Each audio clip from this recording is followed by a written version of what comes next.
All right, so I want to talk to you real quick about kind of the kit that I kind of picked for this particular outing because it is colder outside. So for the most part, a lot of it's going to look like every other kit that I've ever shown you. But there are some considerations that I take, for the winter time that I want to kind of highlight real quick. But every kit that I break down is always, the 7 essentials plus some tools. And it's no different now.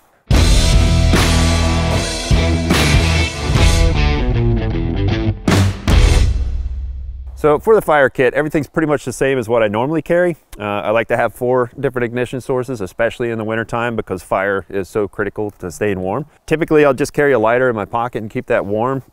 Typically in the wintertime though, I carry what's called an Arctic necklace. And that's basically a lanyard around my lighter. It's got some tape that kind of secures some lip balm because when you're out here, you're gonna get chapped lips. And then that lip balm also doubles as, a fuel that you can use, to kind of get a fire going. So during the cold, that gas pressure is actually reduced in there. So a lot of times it can't put forth enough pressure behind it to actually give you the fuel to ignite. So you got to keep it close to your body to keep it warm so you don't have that problem. So if you put it around a lanyard on your neck, you never lose it. Plus it's right against your chest. Keeps it nice and warm so when you actually need to use it, this one's been sitting out, you can see it doesn't work. But I promise you it works. Lighter, that's the only real change to that. I like to have some matches, and really when it comes to using gloves and having cold hands, I really want to go with kind of the biggest matches that I possibly can. And these Yuko Titans are probably my favorite for the wintertime. They're my favorite for kids kits for the same reason. They don't really have the fine motor skills that we do, so I don't want to mess around with matches very long. But anyway, cold weather time, big matches. And kind of speaking of large matches, one of the things I brought out for this time is some Yuko Behemoths. It's actually a big match, but it actually has the tinder built in, and they burn for something like 10 to 15 minutes. So it's essentially the same super match concept that I've got DIY videos on my YouTube channel. Yuko didn't take that design, but it's similar in function and kind of similar in principle, and this is a commercially available one. So in addition to those 2 open flame ignition sources, I've also got an extremely oversized ferro rod. I gotta let this car go by. I mean, I gotta expect some road noise. I'm obviously not in the forest. I am sitting at a picnic table. So. Basically, like every other fire kit, I like to have a ferro rod. In the wintertime, this particular one is one that I like to save for the wintertime because it's extremely oversized. It's about an 8-inch ferro rod. It's a lot easier to handle, especially if you have gloves on. You still got a lot of surface area that's available. You can use it a lot better than those little tiny ones. I don't like to mess with tiny things and really super fine motor skills whenever I'm working with stuff in the winter, especially if I can use this and still have my gloves on. Last but not least, as far as ignition sources, my Hudson Bay 10, I do have solar available if the sun should come out. I'm not counting on that, but again, this is kind of a pace plan for different ignition sources. So I like to always have at least those 4. And then I like to, as much as I know that I can find tinder out here, especially during the winter, I like to carry some sort of emergency tinder. Probably the best emergency tinder out there is fatwood, which is also a natural tinder. Not necessarily found all that prominently up here in the Northeast. It's actually kind of hard to find sometimes. There are a lot of places where it is hard to find. Usually carry a couple of sticks. This is convenient to keep in my belt pouch. This is just some of my fatwood shavings. It's already shaved down. I don't have to mess with it, especially when it's cold. And I've got some ready-made, natural tinder in here that's gonna light even in wet snow conditions like we've got right now. So fatwood's just a great resource to have as an emergency tinder. So I've got that. I also like to have some sort of candor. I like to have candor. What about you? You like candor? I also like to have some sort of candle. And in this case, I'm carrying one of the Exotac candle tins. This is a 6-hour candle, but it's got 3 different weeks. It's so cold, my mouth stopped moving. It didn't stop moving, it just my brain stopped working. I can't even insult myself right now. Normally I carry those little tiny beeswax birthday candles, which are great, but this is also great, and it's easy to use, easy for me to open in the wintertime. It's got 3 different wicks on here. I could even put this inside my super shelter to kind of add additional heat, but I don't think it'll ever come to that. But as a lighter extender, as getting a stubborn tinder bundle going, I really like to have these kind of candles. And of course I've got, flint and steel. I've got a couple other things like this tinder wick. Also part of my fire kit is a tinder pouch. This is a waxed canvas one. This is the one that I have on my website. Really got a lot of room in here. So as I find dry natural tinder, I keep it in here, keeps it natural. keeps it dry. That way I could use it when I need it. So that's kind of the last piece of any fire kit that I've ever shown you. But so pretty much everything's the same there. And then as far as a shelter kit goes, you know, something to sleep under, something to sleep on, something to sleep in, then some cordage to throw it all together. My something to sleep under, I've got an oilskin tarp, I've got an emergency blanket. I like to have a reflective, some sort of reflective blanket in the wintertime because it's just a good idea to have. And the particular shelter that I'm going to show you incorporates this drop cloth of plastic, so that's new. I usually don't have that. Then I've of course got my Rapid Ridge line, I've got some bank line number 36, and I've got one of my possum perches, because one thing that you'll notice is when you have to sit down a lot, you know, having something to sit on that's not going to soak your butt is a good thing. So that's why, you know, I can carry this, I can make a tripod, keeps me up off the snow. So that's kind of my shelter kit. In addition to that, I've also got a couple of different choices. I've got my entire, you know, snug pack bivy sack and the Special Forces sleep system. It's basically 2 sleeping bags that you can zip together, put inside that bivy sack. It's really good. I like it down to about 10 to maybe 0 degrees to where I'm still comfortable. So I've got that choice. I've also got wool blankets that I can use, you know, so that's all kind of that shelter kit as far as something to sleep under, something to sleep on, something to sleep in, and some cordage to put it all together. As far as water, not really a whole lot changed on the water kit. I've still got my stainless steel bottle and nesting cup.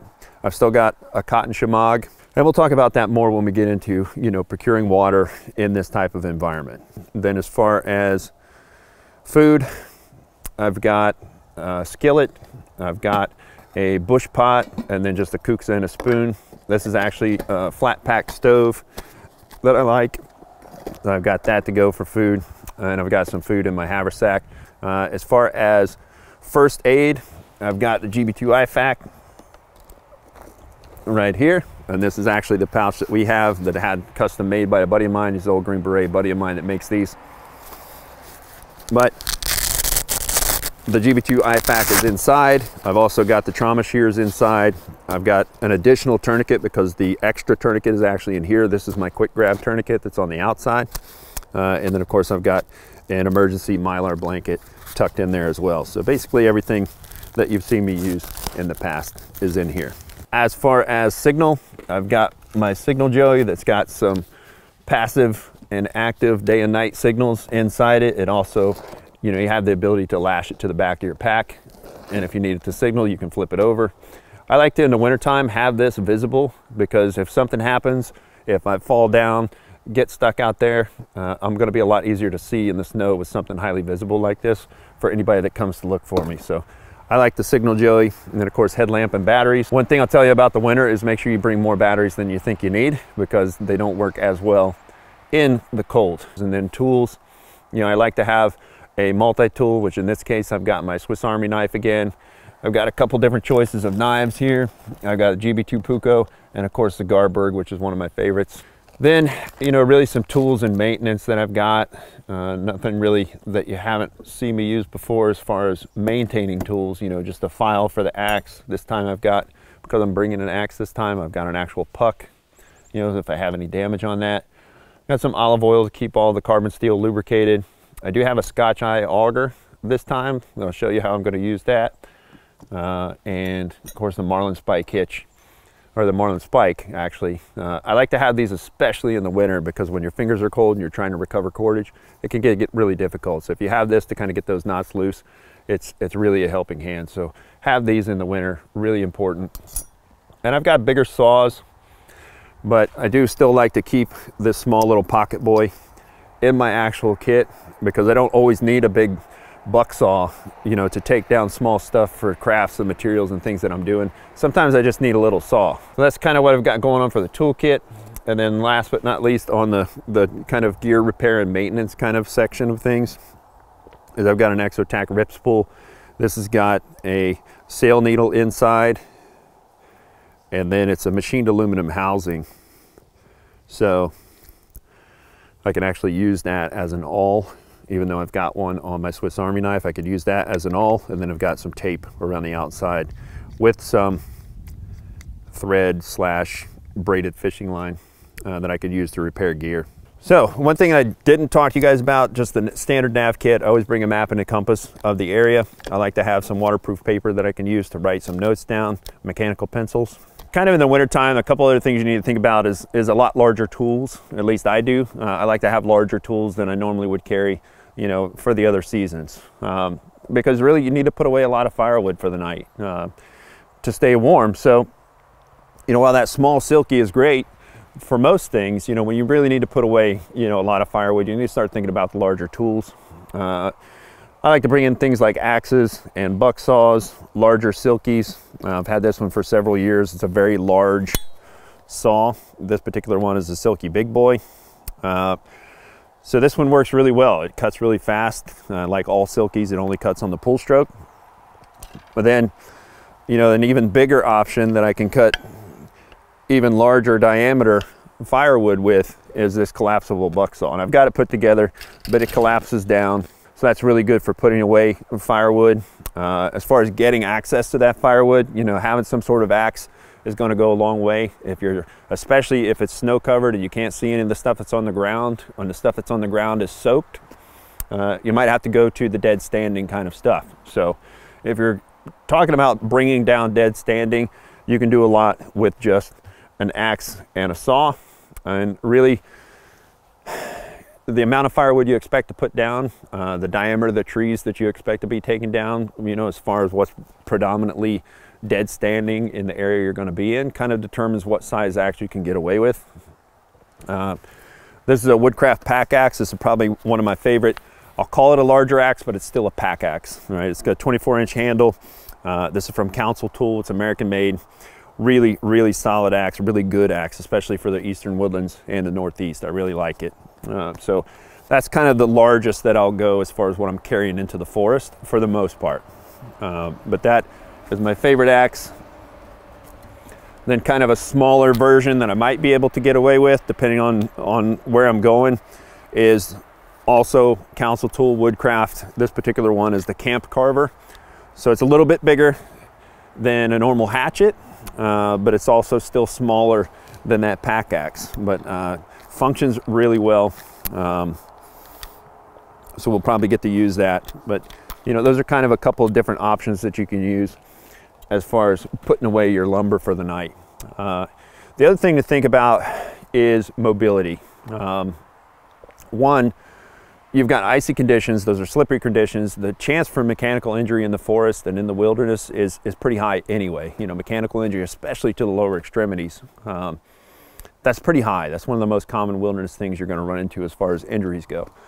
So having some sort of traction device, like I like to carry these are just yak tracks, but they basically just slip on and give you a little bit of traction, keep you from slipping in ice. So really it depends on the conditions. For ice, I like to throw these on. If the snow is deep and it actually makes it difficult for me to walk, then I'm going to go with some sort of snowshoes. I like the military surplus magnesium. They're not the fanciest by any means. I mean, the binding system's pretty simple. I like those, and I like traditional snowshoes. Really, it just depends on what your style is and what you like to use, what kind of terrain you're in. Another thing that's almost indispensable is a small snow shovel. These don't weigh much. This particular one's from Black Diamond. But if you need to clear away an area to set up some bedding, or you get a lot of snowfall, goes a long way towards clearing that out, clearing out a place to put your fire. And then just when you build your shelter, you know, being able to scoop some snow up and kind of pack that around the outer edges will really kind of help seal that in and really protect you from the wind. So I like to have a small snow shovel. And then last but not least is something that I normally wouldn't carry in a pack. This is something I would carry, you know, if I'm running a sled behind me and carrying a lot of gear. If I've got a hot tent with a wood stove, I'm going to carry something like this. This is an ice chisel. It's basically so that I can access water from a frozen lake. Don't think that I'll need it this trip, but I do have it, and it is something that you can use. I can also use my axe depending on how deep the ice is, but to kind of protect and preserve the edge of that, because I need it for firewood, I like to have some sort of chisel to get down through the ice and get to that fresh water that's not frozen. But those are kind of some of the tools that I've got, and we'll see what we need while we're here. But that is really kind of the gear that I want you to think about. You obviously don't need all of this, but some of this stuff you may need depending on your area. So think about that, but keep in mind it's still just 7 essential kits and a good knife, really. It's a fire kit, it's a shelter kit, water, food, first aid, navigation, signal in case you get some sort of emergency and need to be pulled out. And then of course some tools. And then within those tools, a way to kind of repair and maintain those tools while you're out here. And then I guess lastly in my tinder kit, I'm getting cold. That's what's going on. They say when you get cold, you start to lose cognitive function, but I don't believe that. Not for a second.